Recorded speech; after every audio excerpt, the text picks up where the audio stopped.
안녕하세요.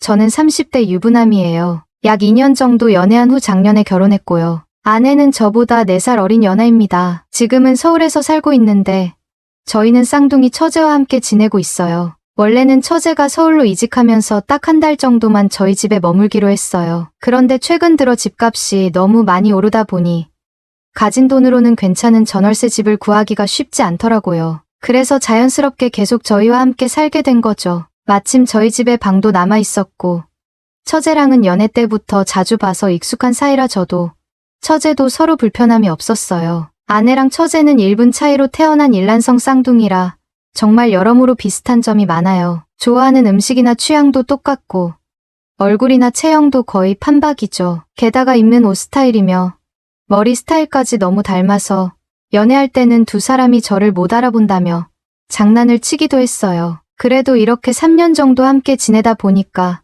자세히 보면 아내와 처제가 조금씩 다른 게 느껴지더라고요. 눈빛이나 말투 같은 작은 디테일에서 조금씩 차이가 보여서 이제는 확실하게 구분할 수 있게 됐어요. 올해는 여름 휴가를 다 함께 보내려고 계획하면서 저희는 돈도 모으고 스케줄도 꼼꼼하게 맞춰봤어요. 원래는 해외여행을 갈 생각이었는데 요즘 상황인지라 해외로 나가는 건 힘들겠더라고요. 그래서 결국 제주도로 방향을 틀게 됐어요. 오랜만에 비행기도 타고 여행 간다는 생각에 모두 신이 나서 설레는 마음으로 짐을 쌌습니다. 드디어 제주도에 도착해 숙소에 짐을 풀고 첫날은 수영장에서 물놀이를 즐기기로 했죠. 오랜만에 시원한 물에 몸을 담그고 실컷 놀다 보니 시간도 어느새 저물고 배도 슬슬 고파지기 시작했어요. 그래서 숙소에서 숯불을 피워 고기를 구워 먹었는데 불 앞에서 고기를 굽다 보니 땀이 비 오듯이 흐르더라고요. 그래서 빈속에 시원한 맥주를 벌컥벌컥 마시게 되었죠. 덕분에 술맛도 좋고 분위기도 좋아서 한참 동안 먹고 마셨습니다. 방에 들어와서는 본격적으로 술자리가 시작됐어요. 사전에 준비해온 술을 모두 다 마시고도 아쉬운 마음에 숙소 내에 있는 매점으로 가서 술을 추가로 사왔어요. 사실 조용한 리조트를 일부러 찾아서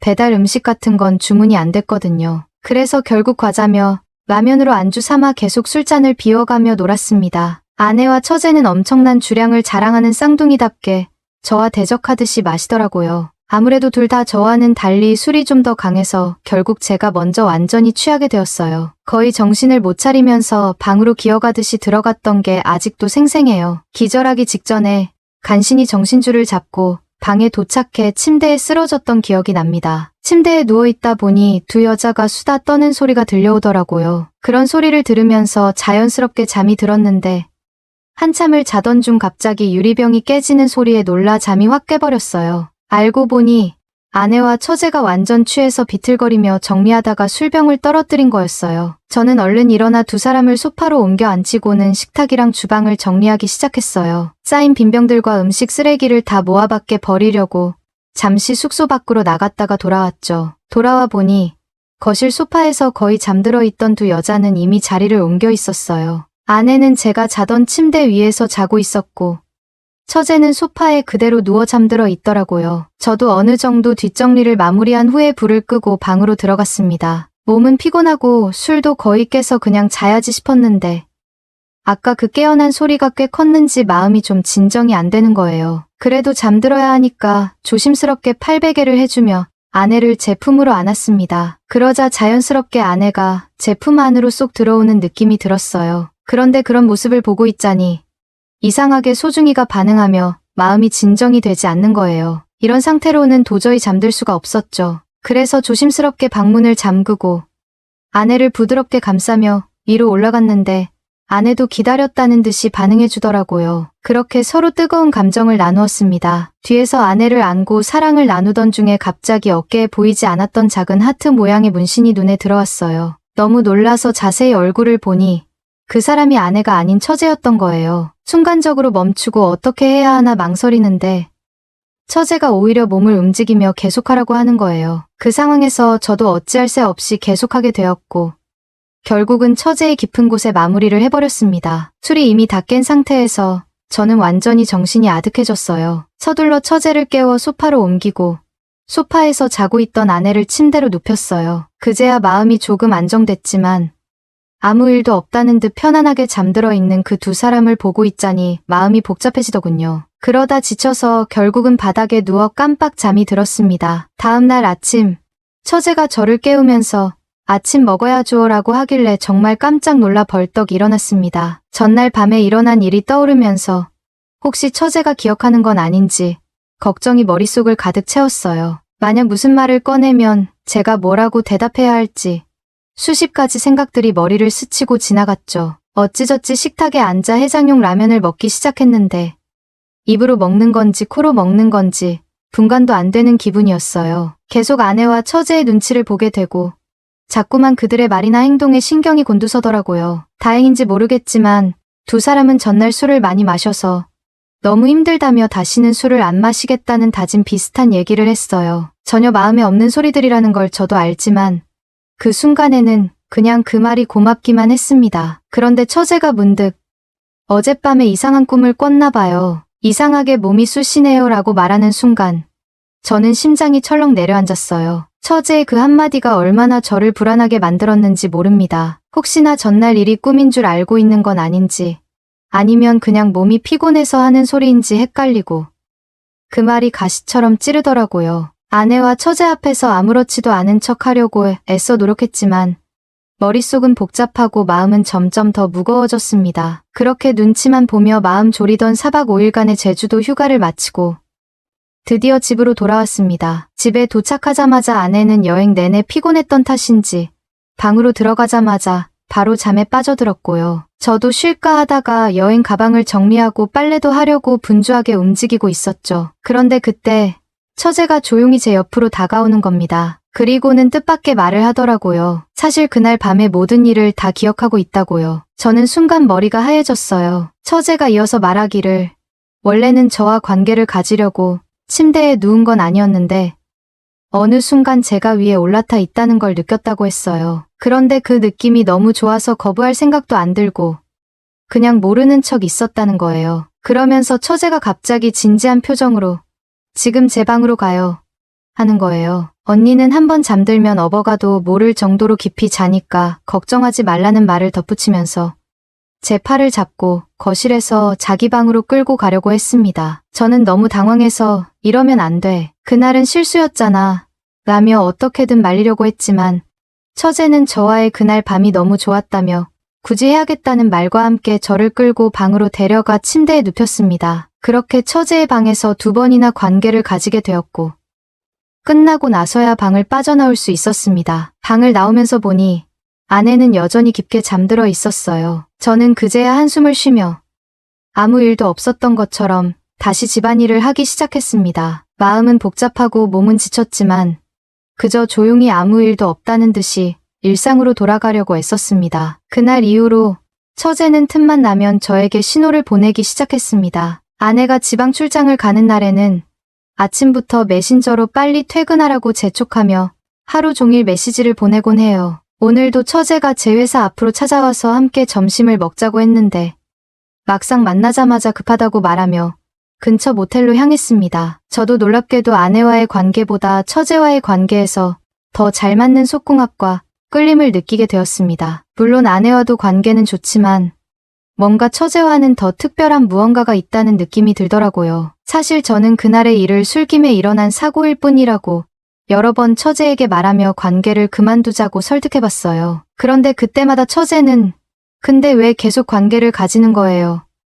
되물으며 저를 궁지에 몰아넣어요. 그렇게 대답을 하지 못하는 제 자신도 참 답답하고 혼란스럽습니다. 처제는 같은 이유라면 멈출 수 없다고 말하고 있고 저 또한 그녀의 말에 대답할 방법을 찾지 못하고 있어요. 그러다 보니 요즘 들어 아내의 얼굴을 마주할 때마다 점점 더 큰 죄책감이 밀려오고 있습니다. 그런데도 처제와의 시간이 너무 좋고 한동안 처제와 관계를 갖지 못하는 기간이 생기면 그 아쉬운 마음이 자꾸만 들더라고요. 그럴 때마다 나는 정말 나쁜 놈이구나라는 생각이 듭니다. 집에서 아내와 함께 있으면서도 마음 한구석에는 처제와 모든 것을 분출하며 즐겼던 시간이 떠오르고 그런 제 자신이 무섭고 낯설게 느껴져요. 처제는 아무렇지도 않은 듯이 평소처럼 편하게 행동하더군요. 아무 일도 없었다는 듯 자연스럽게 살아가고 있는 것 같아서 가끔은 부러울 정도입니다. 그런데 저는 그러지 못하고 마음 한켠이 늘 무겁기만 해요. 저도 그렇게 아무 일 없다는 듯 살아가야 하는 걸까요?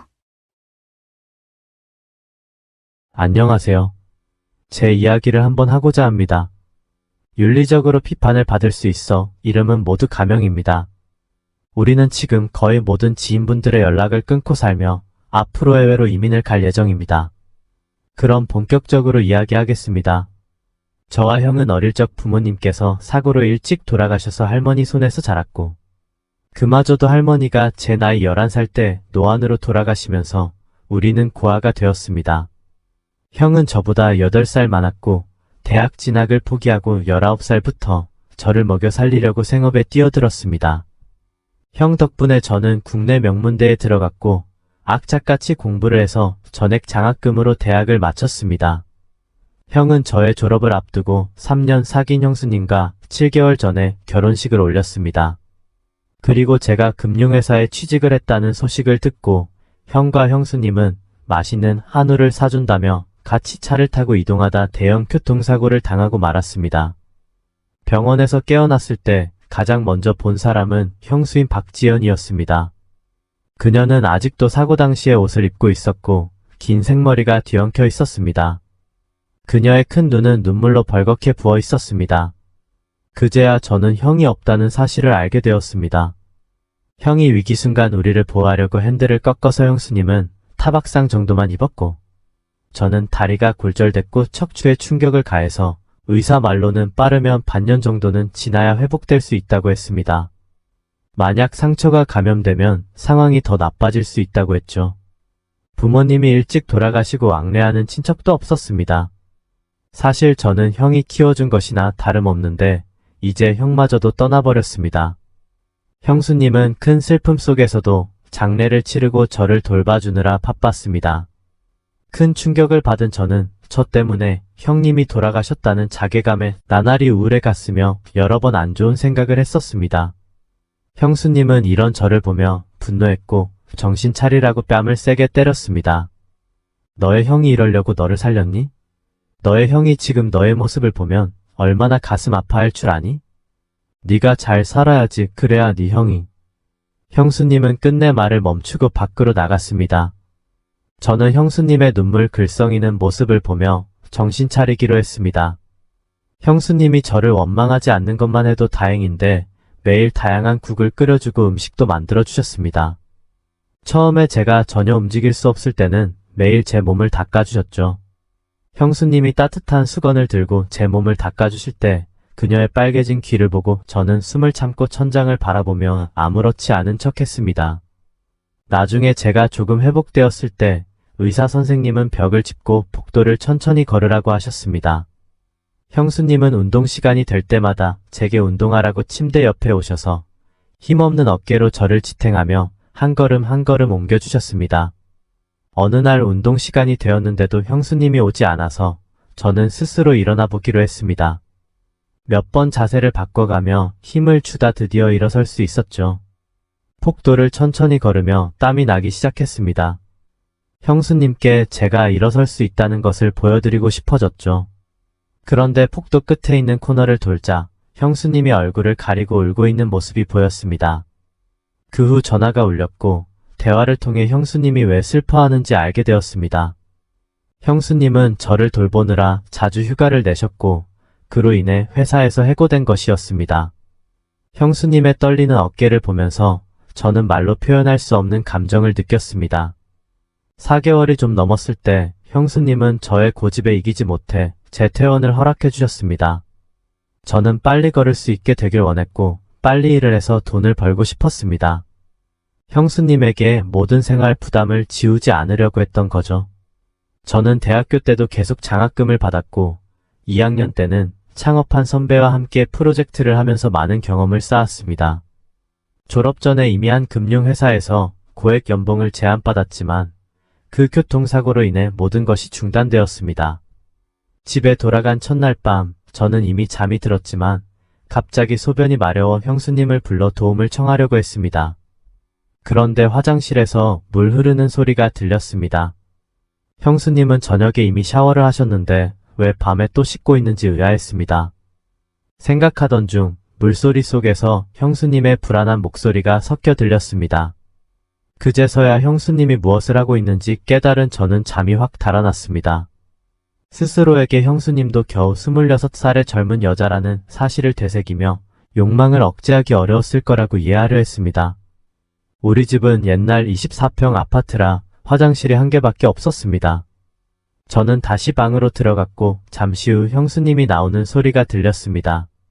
애써 잠을 청하려 했지만 소변이 점점 더 마려워졌습니다. 참다 결국 형수님을 부를 수밖에 없었죠. 형수님은 제가 깨어있는 것을 예상하지 못한 듯 깜짝 놀라셨고 얼굴에 약간의 홍조가 돌았습니다. 약간 당황한 듯한 표정으로 왜 그러냐고 물었을 때 저는 아무것도 모르는 척하며 화장실에 가고 싶다고 말했습니다. 형수님은 미소 지으며 한숨 돌린 듯 저를 부축해 화장실로 데려갔습니다. 막 샤워한 뒤라 바닥이 미끄러우니까 조심해라고 말씀하시며 문을 닫고 나가셨습니다. 저는 손잡이를 잡고 화장실에 서 있었지만 통증 때문에 소변을 볼 수 없었습니다. 화장실의 수증기는 아직 다 날아가지 않았고 세면대 위에는 형수님이 정리하지 않은 옷과 클렌징 폼, 바디워시 등이 있었습니다. 그 옷들을 바라보며 갑자기 심장이 빨리 뛰고 숨이 가빠졌습니다. 세면대 쪽으로 조심스럽게 다가갔습니다. 방금 수술한 다리라 극심한 고통을 느껴야 정상인데 그 순간은 통증이 하나도 느껴지지 않았습니다. 그 옷은 아이보리색의 롱드레스로 저녁 식사 후 형수님이 갈아입은 옷이었습니다. 그 원피스는 아직 따뜻한 온기를 머금고 있었습니다. 저는 처음 형수님을 만났을 때의 장면이 떠올랐습니다. 그날도 롱드레스를 입고 있었지만 그 드레스는 그녀의 몸이 아니라 우리 집 거실 바닥에 있었습니다. 저는 서울 출신이고 대학도 집이랑 지하철 20분 거리에 있기에 통학을 했습니다. 대학교 1학년 때의 어느 날 몸이 좋지 않아 오후 수업을 듣지 않고 집으로 갔습니다. 집은 옛날 집이라 열쇠로 여는 구조였는데 현관문을 여는 순간 거실 바닥에 흩어져 있는 아이보리의 롱 드레스가 눈에 띄었습니다. 그 옆에는 검은 금속 버클의 가방과 크리스탈 샌들이 어질러져 있었고 그것들은 살짝 열린 침실문까지 이어져 있었습니다. 그 순간 전에 형이 전화로 애매하게 말했던 회사의 예쁜 여직원하고 썸을 탄다는 말이 생각났고 형이 드디어 그녀와 연애를 시작한 것이라고 추측했습니다. 사실 저는 가정 환경 때문에 연애에 큰 관심이 없었지만 지금 눈앞에 펼쳐진 이 장면은 전혀 다른 충격을 주었습니다. 저는 이 광경을 더 이상 봐서는 안 된다고 생각했지만 발을 뗄 수가 없었습니다. 결국 저는 한참 뒤에 둘이 일을 마치고 나오려는 걸 보고 허겁지겁 도망쳤고 여름방학이 돼서야 형이 그녀를 데리고 와서 식당에서 식사를 했습니다. 그제서야 그녀의 이름이 박지연이고 저보다 3살 많으며 강원도 출신이라는 것을 알게 되었습니다. 그날 식사 자리에서 저는 계속 고개를 숙이고 있었습니다. 형은 저를 보며 여자와 교류할 기회가 적어서 부끄러워한다고 웃었습니다. 그날 생각을 하며 제 호흡은 점점 가빠지고 손이 떨리기 시작했습니다. 천천히 세면대 위에 롱 드레스를 집어 들었는데 시간이 많이 흘렀는지 그 감촉이 더 생생하게 다가왔습니다. 그때 형수님이 문을 두드리며 무슨 일이 있느냐고 물었습니다. 저는 당황해서 서둘러 정리를 하려다 그만 발이 미끄러져 바닥에 넘어지고 말았습니다. 형수님은 소리를 듣고 바로 문을 열고 들어왔습니다. 저는 생각할 틈도 없이 고통에 신음하며 바닥에 누워 있었습니다. 형수님은 조심하라고 했잖아. 어쩌다가 넘어졌어. 너한테 무슨 일이라도 생기면 나중에 내 형한테 뭐라고 말하겠어. 라고 말하며 저를 일으켜 세워주었습니다. 저는 그 말에 순간적으로 멍해졌습니다. 형수님은 형을 정말 사랑했습니다. 형이 세상을 떠난 후에도 형수님은 기꺼이 저를 돌봐주셨습니다. 저는 이 상황이 너무나도 난처하고 당황스러웠습니다. 저는 어색함을 감추기 위해 고통스러워 말을 못하는 척할 수밖에 없었습니다. 형수님은 그런 저를 보고 눈물이 나려 했고 급히 저를 부축해 병원으로 향했습니다. 다행히 큰 문제는 없었지만 입원해서 치료를 받아야 했습니다. 퇴원 후 저는 겨우 혼자 걸을 수 있게 되었지만 의사들은 아직도 많은 휴식을 취하라고 했습니다. 특히 사람이 많이 모이는 곳은 피하라고 했죠. 형수님은 다시 직업을 구하셨는데 이번에는 보험회사에서 일하게 되었습니다. 그곳은 성과 압박이 컸고 형수님은 매일 아침 일찍 나가서 늦게 들어왔습니다. 부모님이 남긴 이 아파트는 40년 된 구축석다리 아파트로 우리 집은 6층인데 엘리베이터가 없어서 저는 아직 자유롭게 계단을 오르내릴 수 없었습니다. 그래서 대부분의 시간을 집에서 보냈고 집안일을 깨끗하게 해놓았습니다. 형수님이 좋아하는 요리도 여러 가지 배웠습니다. 5월 25일은 형수님의 생일이었지만 형수님은 기억하지 못하는 듯 했습니다. 아침 출근 전 제가 저녁에 일찍 올 수 있냐고 물었더니 형수님은 잠시 생각하다가 그럴 수 있을 것 같다고 했습니다. 형수님이 나간 후 저는 바로 인근 마트 어플로 장을 보고 생일 케이크를 주문했습니다. 형수님은 원주에서 대학을 다니고 졸업 후 직장에서 형을 만났습니다.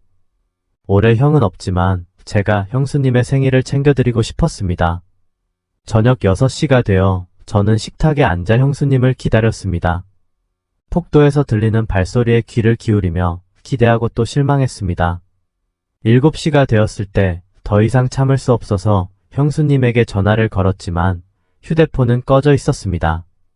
저는 순간 불안해졌습니다.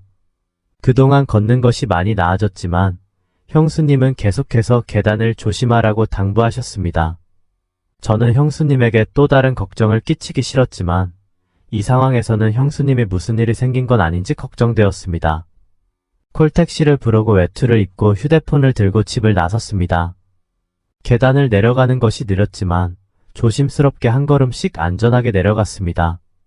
택시를 타고 먼저 형수님의 회사로 갔지만 건물 안은 깜깜했습니다.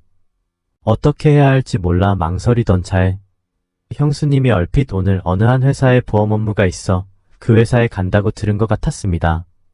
일단 가보자는 마음으로 택시를 타고 그 회사로 향했습니다. 그 회사에 도착하니 이미 저녁 9시가 넘은 시간이었습니다. 택시에서 내리자마자 그 회사 근처 식당을 돌아다녔습니다. 그리고 한 식당 앞에서 몇 명의 중년 남성들이 한 작은 체구의 젊은 여성을 둘러싸고 있는 것을 보았습니다. 가까이 다가가서 확인하니 형수님이었습니다. 형수님은 약간 취한 듯 보였지만 여전히 가방을 들고 몸을 보호하려고 애쓰고 있었습니다. 그러나 그녀는 무기력해 보였고 남자들의 손길을 막을 힘이 없어 보였습니다. 저는 주먹을 꽉 쥐고 다리의 불편함을 숨긴 채 최대한 당당한 걸음으로 그들 앞에 섰습니다. 남자들은 저를 보고 잠시 멈칫하며 형수님에게서 손을 뗐습니다. 그동안 제가 다리는 불편했지만 상체 운동은 꾸준히 해왔습니다. 저는 키가 크고 어깨가 넓어서 첫인상은 꽤 위압적으로 보였을 겁니다. 그들을 한번 쓱 본 후 형수님을 품에 끌어안았습니다. 그중 한 명은 술에 취해 얼굴이 붉게 변한 뚱뚱한 남자였습니다. 그가 저를 보고 손가락질하며 물었습니다. 너 누구야? 저는 그의 라는 말을 다 끝내기도 전에 형수님이 제 손을 꽉 잡으며 말했습니다. 제 동생이에요. 친동생. 남자들은 다시 웃으며 빈정댔습니다. 어느 동생이 이렇게 데리러 오냐고. 형수님은 그들을 화나게 하지 않으려고 애써 웃으며 대답했습니다. 정 이사님, 김 부장님, 정말 제 친동생이에요. 오늘은 제가 몸이 좀 안 좋아서 여러분께 실망을 끼쳤네요. 다음 기회에 또 다시 재밌게 술 마셔요. 그 모습에 저는 더욱 화가 났지만 형수님이 곤란해질까봐 참기로 했습니다. 그 남자들은 단순히 잠깐 즐기려 했을 뿐이라 제가 끼어들자 더 이상 형수님을 괴롭히지 않았습니다. 형수님은 잠시 정신을 차렸지만 차에 타자마자 제 어깨에 기대어 잠이 들었습니다. 형수님은 오늘 타이트한 정장 스커트를 입고 있었습니다. 치마는 짧아서 앉으면 더 위로 올라갔습니다. 형수님은 지금 제 품에 기대어 몸을 기울이고 있었고 그 긴 다리가 제 기억 속의 이미지와 겹쳐졌습니다. 저는 창밖으로 빠르게 지나가는 가로등과 풍경을 보며 이를 악물고 참았습니다. 아파트에 도착해 형수님을 부축하며 계단을 한 걸음씩 올라갔습니다. 집 앞에 도착해 열쇠를 찾고 있을 때 형수님이 갑자기 저를 껴안더니 벽에 밀어붙이고 제 입술을 물었습니다. 약간 아팠지만 더 강한 쾌감이 느껴졌습니다. 놀라서 눈을 크게 뜨고 상황을 이해한 후 저는 형수님을 껴안고 주도권을 잡았습니다. 여자를 처음 키스해본 저는 서툴기 짝이 없었지만 형수님은 도망가지 않았습니다. 어두운 복도에서 형수님의 따뜻한 체온에 저는 거의 폭발할 것 같았습니다. 단순한 키스에 만족할 수 없었던 저는 빠르게 열쇠를 꺼내 문을 열고 형수님을 소파로 옮겼습니다. 밤이 깊어가고 저는 샤워를 마치고 나왔습니다. 형수님은 소파에 멍하니 앉아 있었고 테이블 위에는 생일 케이크와 거의 다 타버린 촛불이 있었습니다. 저는 만족감에 넘쳐 형수님 곁에 앉아 그녀를 품에 안고 말했습니다. 오늘은 당신 생일이에요. 이 음식들은 내가 직접 만든 건데 이제 다 식어버렸네요. 내일 다시 만들어줄게요. 촛불 저녁 식사가 분위기를 살린다고 해서 촛불도 샀어요. 내 다리는 거의 다 나았어요. 오늘 전에 오라던 회사에 연락했어요. 다음 주 월요일부터 출근하기로 했어요. 연봉도 전에 이야기했던 것과 같고 저는 형수님 앞에서 손가락으로 연봉 액수를 표시했습니다. 형수님은 눈을 내리깔고 여전히 멍한 표정을 짓고 있었습니다. 저는 그녀의 얼굴을 들어 올려 이마에 키스하며 말했습니다. 이제 더 이상 고생하지 않아도 돼요. 앞으로 제가 지켜줄게요. 저는 더 이상 형수님을 형수님이라고 부르고 싶지 않았습니다. 비록 제 마음속에 걸림돌이 있었지만 억눌러 왔던 감정은 결국 이 지점까지 이르게 되었습니다. 그녀는 제가 처음으로 갈망을 느낀 여자였고 저를 떠나지 않은 유일한 여자였습니다. 그녀는 제 인생에서 가장 사랑하고 돌봐주고 싶은 사람이었습니다. 그녀가 과거에 누구였든 상관없었습니다. 형수님은 제 품에서 벗어나며 정신을 차리기 시작했습니다. 그녀는 천천히 옷을 입기 시작했고 모든 불을 켰습니다. 밝은 빛이 눈부셔 저는 눈을 감았습니다. 형수님은 테이블 위의 음식을 오랫동안 바라보다가 눈물을 머금고 말했습니다. 미안해. 오늘 내가 술을 너무 많이 마셨어. 내가 너를 너의 형으로 착각했어. 저는 그녀가 저녁에 돌아오지 않은 것에 대해 사과하는 줄 알았고 웃으며 손을 흔들며 말했습니다. 괜찮아요. 다 지나갔어요. 하지만 형수님은 제 말을 끊으며 말했습니다. 내가 말하는 건 오늘 내가 술에 취해서 너를 너의 형으로 착각해서 실수를 했다는 거야. 그 순간 마치 머리에 얼음물을 부은 것처럼 온몸이 얼어붙었습니다. 형수님은 오늘 일은 없었던 걸로 하자. 이제 너도 거의 나았으니 내가 더 이상 돌볼 필요는 없을 것 같아. 이젠 나도 이 집을 떠날 때가 됐어. 라고 말했습니다. 그녀가 이사 간다는 말을 듣고 저는 벌떡 일어났습니다. 거절당하는 것보다 형수님의 떠남을 더 받아들일 수 없었습니다. 저는 양심을 속이고 말했습니다. 형수님 죄송해요. 다 제 잘못이에요. 제가 절제하지 못했어요. 앞으로는 주의를 기울일게요. 형수님 제발 떠나지 말아요. 저의 애원과 설득 끝에 형수님은 결국 떠나지 않았습니다. 새 회사에 적응하는 동안 상사와 동료들도 저를 잘 챙겨주었습니다. 첫 월급을 받았을 때 저는 퇴근 후 슈퍼마켓에서 장을 보고 백화점에서 형수님에게 어울릴 만한 젊은 여성 스타일의 목걸이를 샀습니다. 집에 도착하니 형수님은 발코니에서 빨래를 걷고 있었습니다. 그녀는 제가 장을 본 것을 보고 놀라며 물었습니다. 오늘 무슨 날인데 이렇게 많은 장을 봤어? 저는 기뻐하며 그녀를 보며 말했습니다. 형수님, 오늘 첫 월급을 받았어요.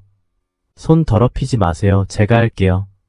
형수님이 도와주려 했지만 저는 그녀를 주방 밖으로 내보내고 요리를 시작했습니다. 식사 시간에 저는 월급 카드와 목걸이 상자를 그녀 앞에 놓으며 말했습니다. 오늘 처음으로 월급을 받았어요. 생일 때 챙겨주지 못해서 미안해요. 앞으로 제 돈은 형수님이 관리해주세요. 이 목걸이는 비싸지 않아요. 이거 사느라 돈 낭비했다고 하지 마세요, 형수님. 형수님은 눈물을 흘리며 아무 말 없이 고개를 끄덕였습니다.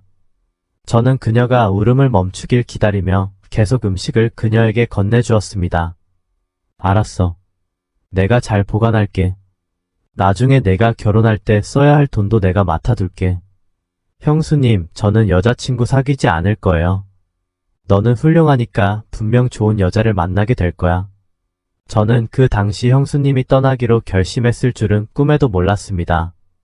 다음 날 퇴근하고 집에 돌아왔을 때 형수님이 집에 없다는 것을 알게 되었습니다. 그녀의 모든 물건도 사라져 있었습니다. 전화를 걸었지만 번호는 이미 없는 번호로 변경되어 있었습니다. 저는 그녀의 흔적을 찾기 위해 집안을 헤매었지만 남겨진 것은 단지 XX 날 잊어줘라는 6글자가 적힌 메모지 한 장뿐이었습니다. 형수님을 찾기 위해 미친 듯이 헤매었지만 그녀는 마치 세상에서 사라진 것처럼 흔적도 없이 사라졌습니다. 그녀는 그녀의 본가에도 돌아가지 않았습니다. 시간이 지나면서 저는 그녀가 떠났다는 사실을 받아들일 수밖에 없었습니다. 그 후 저는 모든 에너지를 일에 쏟아부었습니다. 실적이 월등히 뛰어나다 보니 2년 만에 팀장 자리에 올랐고 1년 후에는 부서장로 승진했습니다. 연봉은 몇 배로 뛰었고 도심의 34평 아파트도 한 채 구입했습니다. 하지만 저는 여전히 이 오래된 24평짜리 집에 사는 것을 더 좋아했습니다. 이곳에는 제 어린 시절의 추억, 부모님과의 추억, 형과의 추억, 그리고 형수님과의 추억도 남아 있었습니다. 그날 밤 어두운 폭도에서 형수님이 발끝을 들어 키스하던 그 느낌을 잊을 수가 없었습니다. 형수님을 얻었던 그 순간의 기쁨은 아직도 마음 깊숙이 남아 있습니다. 그녀는 이 집을 위해 모든 것을 바쳤지만 아무것도 요구하지 않고 떠났습니다. 마치 우리 형제 곁에 와서 이 어려움을 함께 이겨내기 위해 존재했던 사람 같았습니다. 형수님은 참 좋은 사람이었습니다. 이 몇 년 동안 저는 여러 여자들과 사귀어 보려 했지만 그중 단 한 명만 제가 먼저 다가간 사람이었습니다. 그녀의 이름은 김채원이었고 우리 회사의 영업사원으로 지원했을 때 처음 만났습니다. 그녀는 긴 생머리에 옅은 화장을 하고 있었는데 순간 형수님인 줄 착각했습니다. 그리고 저는 그녀에게 시선을 빼앗겼습니다.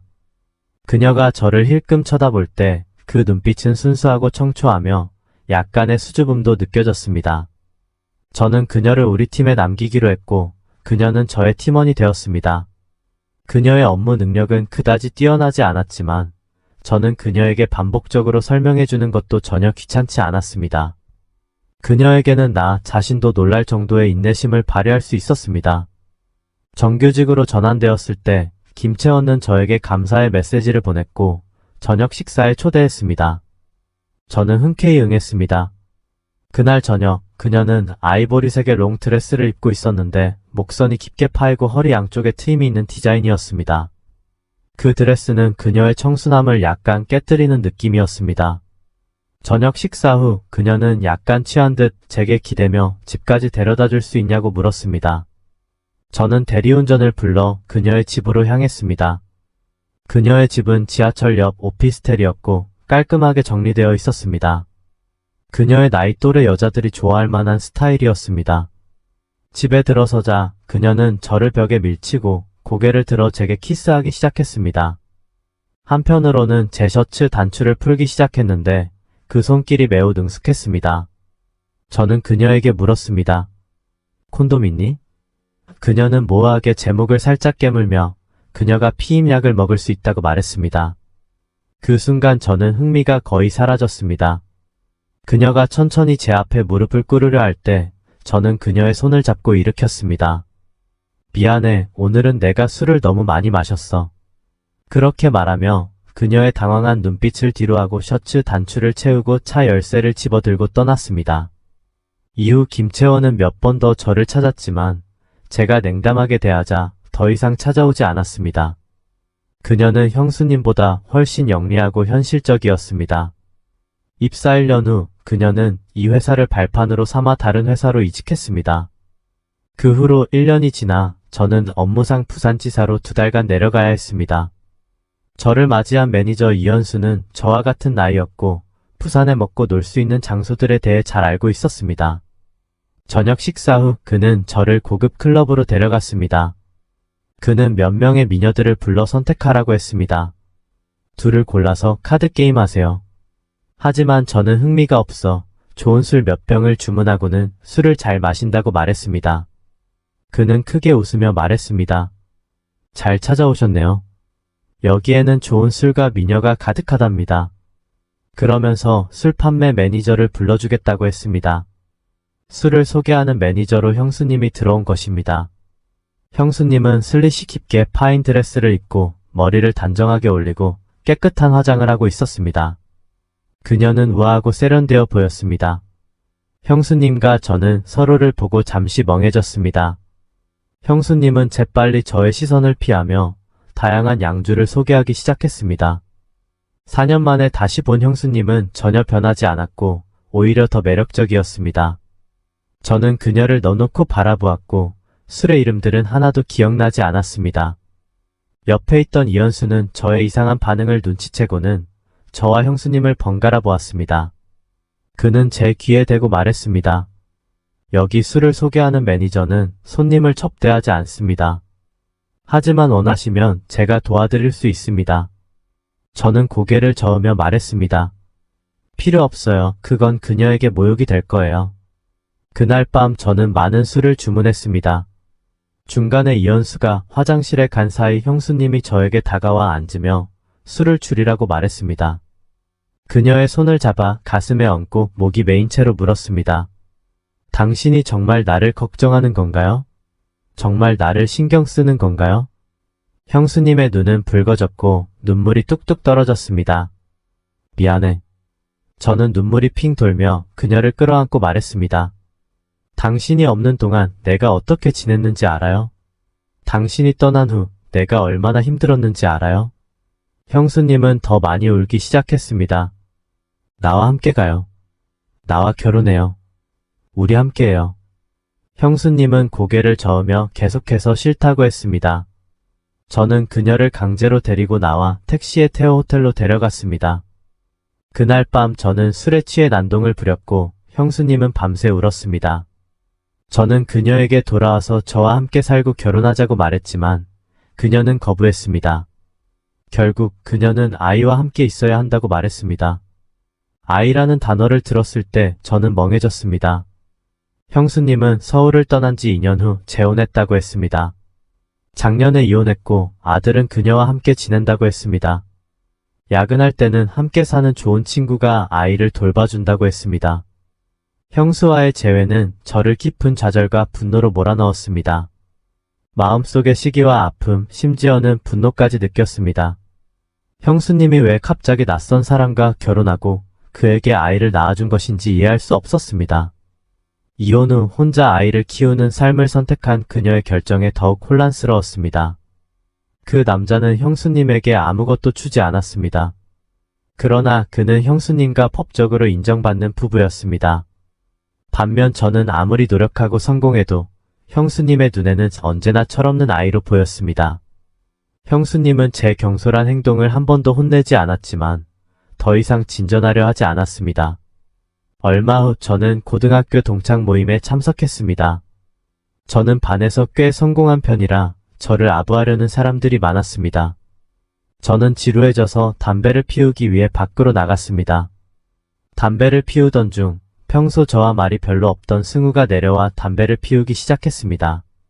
승우는 우리 동네에서 가장 큰 산부인과에서 의사로 일하고 있었습니다.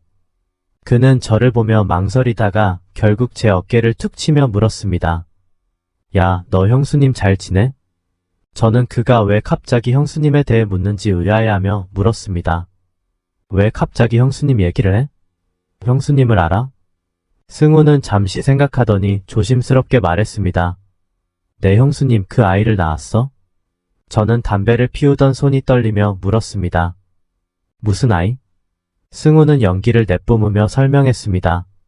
내가 실습할 때 내 형수님이 피검사와 임신 검사를 받으러 왔었어. 그때 내 형이 죽은 지 거의 1년이 되었는데 그 아이가 누구의 아이겠어? 그 후로는 안 보였어. 아마 다른 병원으로 갔을 거야. 내 형이 그렇게 빨리 세상을 떠났으니 형수님이 임신했을 때 사람들이 뭐라 했겠어? 제 심장은 요동쳤고 목소리는 떨렸습니다. 승우야, 내가 형수님의 진료 기록을 좀 찾아줄 수 있을까? 왜? 확인하고 싶은 게 있어. 다음 날 승우는 형수님의 진료 기록을 저에게 보내주었습니다. 형수님이 임신 확인을 받은 날짜는 제가 형수님과 그 일이 있은 3주 후였습니다. 그 순간 저는 형수님이 임신을 알게 된 후 저와 함께하는 것이 두려워 혼자 아이를 품고 서울을 떠났다는 사실을 깨달았습니다. 이 사실을 알게 된 저는 더 이상 평온할 수 없었습니다. 가장 빠른 비행기를 타고 부산으로 향했습니다. 이현수를 통해 형수님의 전화번호와 주소를 알아냈습니다. 부산에 도착했을 때 도시의 불빛이 화려하게 빛나고 있었습니다. 형수님이 살고 있는 아파트 단지에 도착했을 때는 저녁 시간이었고 아파트 단지 놀이터에서 애들이 뛰어노는 소리가 들려왔습니다. 9층에 도착해 문을 두드리자 한참 후에야 5살 정도 되어 보이는 남자아이가 문을 열었습니다. 그 아이의 얼굴은 형수님과 매우 닮아 있었습니다. 어린 시절에 제 사진을 본 적이 있다면 그 아이가 저를 더 닮았다고 느꼈을 것입니다. 주방문이 열리고 형수님이 앞치마를 두른 채로 급히 나왔습니다. 그녀의 얼굴에 놀라움과 당황스러움이 엿보였습니다. 형수님은 급히 뒤돌아 머리를 정리하는 척하며 마음을 진정시켰습니다. 형수님은 저를 집 안으로 초대하며 식사를 조금만 더 기다려 달라고 했습니다. 아직 2가지 요리가 더 남아있다고 했습니다. 저는 형수님에게서 눈을 뗄 수 없었습니다. 그녀가 이 아이를 혼자 키우며 얼마나 힘들었을지 상상하기 어려웠습니다. 저는 주방으로 들어가 셔츠 소매를 걷고 채소를 썰기 시작했습니다. 제가 능숙하게 칼을 다루는 모습을 본 형수님은 몇 번이나 저를 몰래 쳐다보다가 눈이 마주치자 어색하게 웃으며 말했습니다. 넌 점점 능숙해지는구나. 집안일도 잘하고 나중에 내 아내는 정말 행복할 거야. 마지막 요리를 마치며 형수님은 주방이 좁다며 저를 밖으로 내보냈습니다. 저는 거실로 가서 바닥에 널려있는 장난감들과 앉아있는 아이를 보았습니다. 그 순간 묘한 만족감이 밀려왔습니다. 낯설고 비현실적이지만 오랜만에 집 같은 느낌을 받았습니다. 저는 아이 앞에 앉아 이름을 물었습니다. 이름이 뭐니? 아이의 대답은 김은우였고 은우는 고개를 갸우뚱하며 물었습니다. 아저씨, 엄마의 남자친구죠? 저는 잠시 멍해졌다가 웃으며 대답했습니다. 너는 내가 엄마의 남자친구처럼 보이니? 은우는 고개를 끄덕이며 진지하게 말했습니다. 네, 아저씨는 괜찮아 보여요. 엄마의 남자친구가 될 수 있을 것 같아요. 저는 아무 말도 하지 않았습니다. 지난번에는 너무 성급하게 행동해 형수님을 놀라게 했지만 이번에는 천천히 다가가려고 했습니다. 형수님에게 충분한 시간을 주고 싶었습니다. 은우는 제가 대답하지 않자 입을 삐죽이며 커다란 눈동자에 눈물이 그렁그렁 맺혔습니다. 며칠 후에 유치원 운동회가 있는데 선생님이 아빠랑 엄마가 같이 오라고 했어요. 그런데 저는 아빠가 없어서 포대 점프에 참가할 수 없어요. 우리 반 친구들이 다 저를 놀려요. 이 말을 듣고 제 마음이 아팠습니다. 은우를 무릎에 앉히고 눈물을 닦아주며 물었습니다. 포대 점프가 뭐니? 은우는 포대 점프가 어른과 아이가 함께 포대에 들어가 뛰는 경기라고 설명했습니다. 이 종목은 주로 아빠들이 참가한다고 했습니다. 저는 은우에게 구체적인 활동 시간을 물어본 후 약속했습니다. 그럼 내가 그날 같이 가줄게요. 어때? 은우의 눈이 반짝이며 긴 속눈썹 위에 작은 물방울이 맺혔습니다. 정말요? 너무 좋아요. 그럼 제가 아빠라고 불러도 돼요? 이때 형수님이 국을 들고 나왔습니다. 은우의 말을 듣고 형수님의 얼굴은 창백해졌습니다. 은우, 그런 말 함부로 하면 안 돼. 형수님의 엄한 목소리에 은우는 깜짝 놀라며 울음을 터뜨렸습니다. 나도 아빠가 필요해요. 다른 친구들은 다 아빠가 있는데 나만 아빠가 없어요. 형수님은 입술을 꽉 다물고 국을 내려놓고 등을 돌리며 울기 시작했습니다. 그날 저녁 식사는 침묵 속에 이루어졌습니다. 밥을 다 먹고 나서 은우는 제가 씻겨주었습니다. 아이는 피곤해서 금방 잠이 들었습니다. 형수님은 여전히 주방에서 설거지를 하고 있었습니다. 저는 주방으로 들어가 그녀에게 다가가 손에 있는 접시를 받아들며 말했습니다. 내가 할게요. 형수님은 접시를 놓지 않고 고개를 숙인 채 저를 보지 않았습니다. 형수님, 은우를 씻기는 건 이제 저한테 맡겨요. 그는 남자아이니까요. 계속 형수님이 씻겨주는 건 적절하지 않아요. 형수님은 잠시 침묵했습니다. 저는 이 기회를 틈타 물을 잠그고 형수님의 손을 잡았습니다. 형수님이 움찔했지만 저는 더 단단히 잡았습니다. 형수님, 강요하지 않을게요. 하지만 은우는 제 아들입니다. 그를 돌보고 함께할 권리와 의무가 있어요. 우리 이제 서울에 있지 않아요. 여기서는 우리 관계를 아는 사람이 없어요. 결혼하지 않더라도 당신과 은우를 돌보고 싶어요. 형수님은 눈물을 머금고 저를 바라보며 마침내 진실을 털어놓았습니다. 사실 지금까지 한 말들은 다 거짓말이었어. 그날 화장실에서 내가 내 치마로 무엇을 했는지 알고 있었어.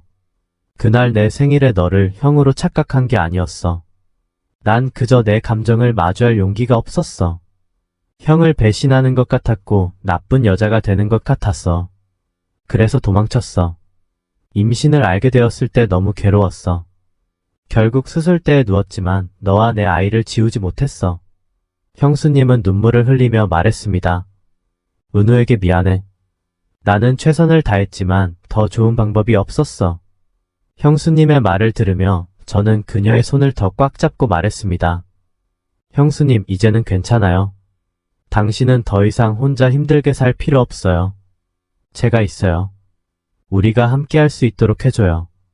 그 후 저는 부산으로 이직을 했고 은우가 다니는 유치원 근처 고급 아파트를 하나 구입했습니다. 형수님은 제 지원을 받아 술집 매니저 일을 그만두고 화장품 가게를 열었습니다. 그녀의 생일에 저는 그녀에게 청혼했고 형수님은 눈물을 흘리며 승낙했습니다. 우리는 결혼식을 올리지 않았고 아무에게도 알리지 않았으며 은우와 함께 신혼여행을 갔습니다. 그리고 지금 해외로 이민 갈 준비를 하고 있습니다. 아무래도 국내에서 머물다 보면 친인척 지인들을 마주치게 될 텐데 시선이 곱지 않을 겁니다. 저는 사랑하는 여자와 아이가 그런 공경에서 벗어나 완전히 자유로운 환경에서 행복하게 살기를 원합니다. 오늘 이야기는 여기까지입니다. 구독, 좋아요, 댓글로 응원 부탁드립니다. 시청해주셔서 감사합니다.